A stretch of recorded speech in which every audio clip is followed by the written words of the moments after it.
तो बच्चों बात करने वाले हैं कि जब इलेक्ट्रिक फील्ड और मैग्नेटिक फील्ड दोनों एक दूसरे के परपेंडिकुलर हों और जो चार्ज पार्टिकल का मोशन है वो इन दोनों के परपेंडिकुलर हो। जैसे मैं केस लगा रहा हूं, केस नंबर 2। बच्चों हम लोग पढ़ने जा रहे हैं case number 2। This is very important case. when electric field is perpendicular to magnetic field, what will happen? Let us see.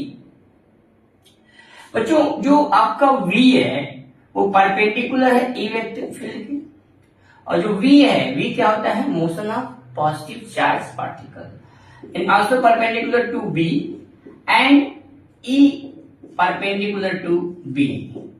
Let us see. This is the plates. This is the positive plates, and this is the negative. तो electric field का direction नीचे की तरफ ऐसे। Clear? मान लीजिए कि इसमें मैग्नेटिक फील्ड जो है वो इनसाइड है, इनवर्ड है। ये है मैग्नेटिक फील्ड।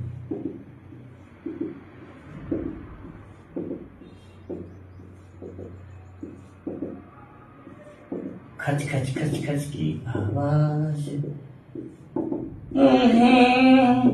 अपना बनाने की। ओके, सो बेटा ये चार्ज जो है आपका, ये चार्ज यहाँ पे चार्ज पार्टिकल है Q, जो इस डायरेक्शन में मोशन कर रहा है V0 से। क्लियर?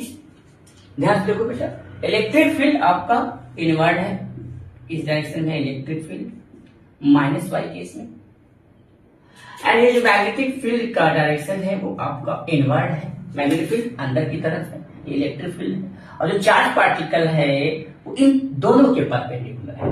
E एक दूसरे के पर E और B भी परपेंडिकुलर है। देखो ध्यान से, देखो बेटा, देखो ध्यान से, ये देखो जो आपका E है, जो मैग्नेटिक फील्ड है वो अंदर है, और जो इलेक्ट्रिक फील्ड है वो नीचे है, और चार्ज पार्टिकल ऐसे जा रहा है इस पॉइंट पे। क्लियर है? क्लियर? ये सब एक दूसरे के क्या है? तीसरे के परपेंडिकुलर है, mutually perpendicular with each other. E V B सब परपेंडिकुलर है।